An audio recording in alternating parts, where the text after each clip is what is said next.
በስመ አብ ወወልድ ወመንፈስ ቅዱስ አሐዱ አምላክ አሜን።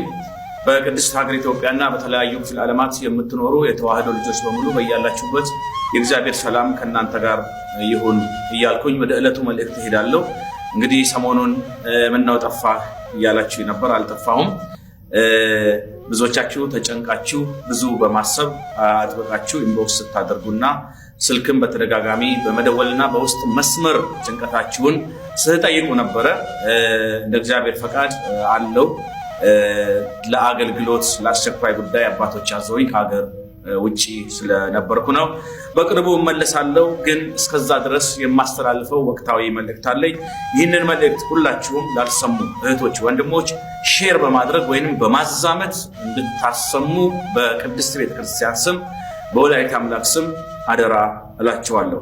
እንግዲህ ሰሞኑን አንድ የተነሳ ነውጥ አለ። ከዚህ በፊት በቴቄል የጀመርነው አለ።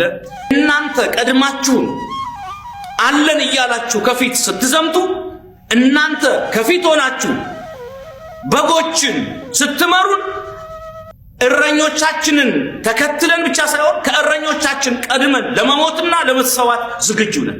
እኛ የምንፈልገው እንደ አቡነ አብርሃም ከፊት ሆኖ መመሪያ የሚሰጥ ቤተክርስቲያኗ አትንኳት፣ ልጆች በዚህ መንገድ ሂዱ፣ በዚህ መንገድ ውጡ የሚለን ነው የምንፈልገው።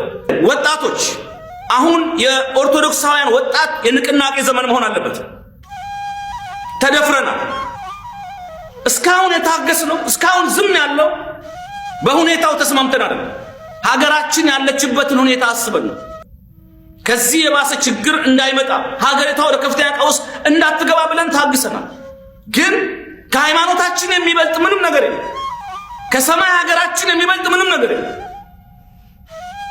ሀገራችን ሰላሟ እንዲጠበቅ ሰላሟ እንዳይፈረስ እንፈልጋለን። ግን አይ ብለው ቤተክርስቲያኗን ሊያጠፉ ከዘመቱ ግን ዝም የምንልበት ምንም ምክንያት የለም።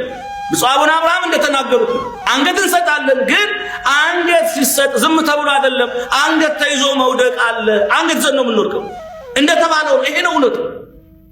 እና ኦርቶዶክሳን ወጣቶች እኛ እየተሰደቡ እኛ በእንዲህ አይነት መንገድ ቤተክርስቲያናችንን እያዋረዱ እያንቋሸሹ በሰላም ወጥተው የሚገቡበት ዘመን ማብቃት አለበት።